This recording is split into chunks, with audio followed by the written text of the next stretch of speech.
The study of nonverbal communication has different origins and roots.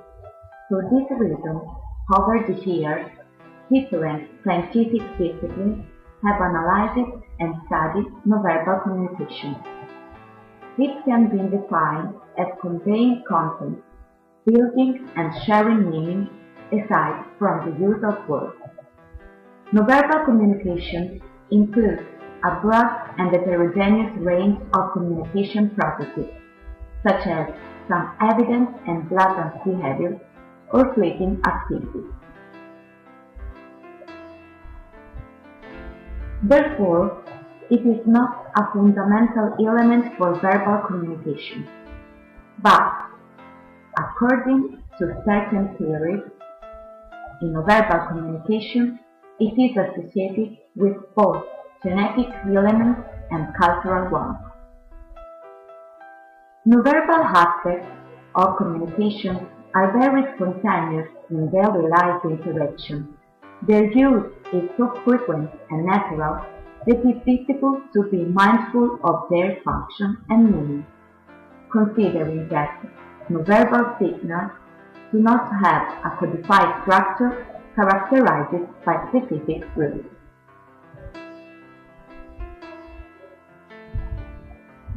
In fact, every behavior communicates something, and everything is considered behavior, even if we don't do or say anything.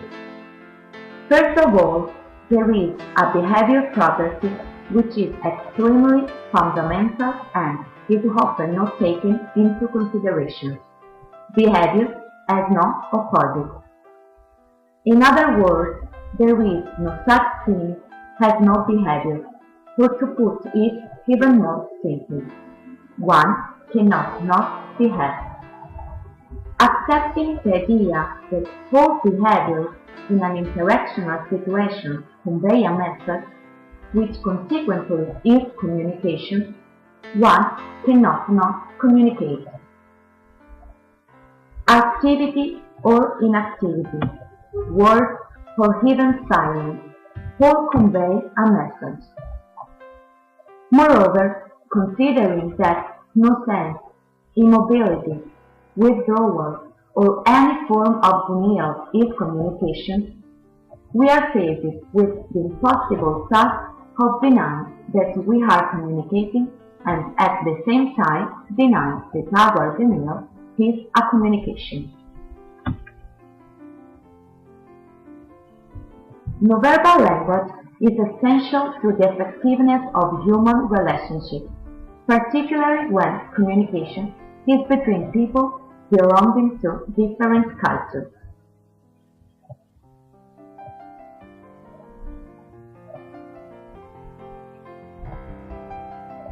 In fact, if you exclude some common emotions like disgust, surprise, contempt,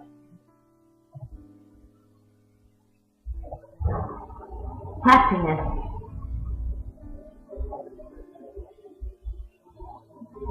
hunger,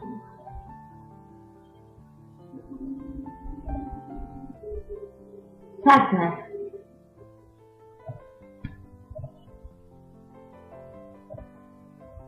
fear,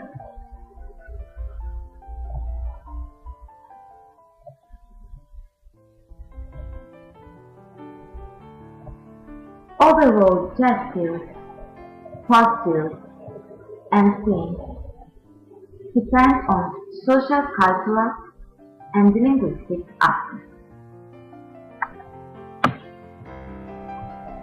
Smiling, keeping silent, and greeting people are the fundamental nonverbal expressions in human relationships. By analyzing them, we can understand how they have different meanings according to the cultural context in which they are found. Smiling is the main aspect of nonverbal communication. In fact, it is considered a significant expression of the face, which is able to communicate positive affection. Jan van Hoof spoke of the possible analogy between the human smile and the silent, varied quick displays of many primates. He considered a smile an invitation to approach, especially because one of the most common contexts in which we smile involves greeting someone. Many authors affirm that smiling is not associated with expressing emotion, but with social interaction. People smile when they interact with others. By contrast, anthropologists believe that smiling depends on our cultural context, and consequently, it is different in every country. In the past, people say that a smile a day keeps the doctor away, and today, it is scientifically proven that smiling is a good antidote to sadness and depression. Based on consolidated neurochemical acquisitions, smiling releases endorphins into the central nervous system. To be more precise, they resemble the octave in their ability to produce analgesia and a feeling of well-being. In short, smiling is an influential tool in the repertoire of nonverbal communication. We have to exclude forced smile or sarcastic ones.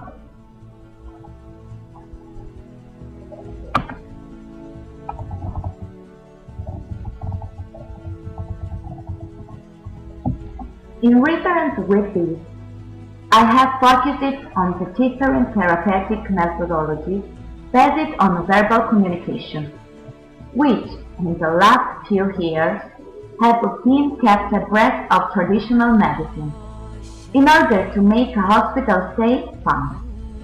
Among them are pet therapy, ecotherapy, art therapy, and dance therapy. But an important place is occupied by clown therapy. In fact, smiling is synonymous with good health. Being happy is everyone's right regardless of origin, culture, and social rank.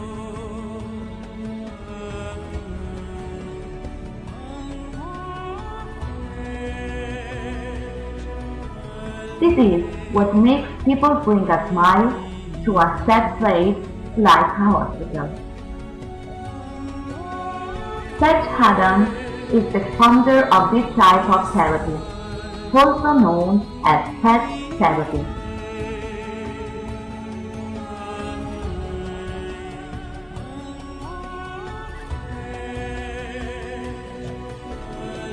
Its aim is to improve the lives of people who often suffer from incurable disease, as well as that of their parents, in order to stimulate the patient's ability to smile, making a person's hospital stay more pleasant and less stressful.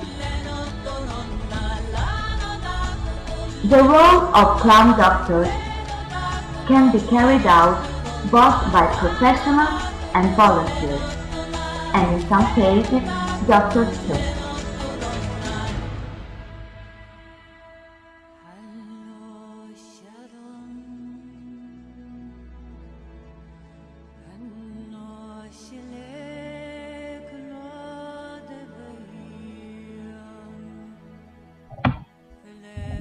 Today, the clown therapy is used for the treatment of cancer patients because it has been proven that smiling prevents the production of cancer cells.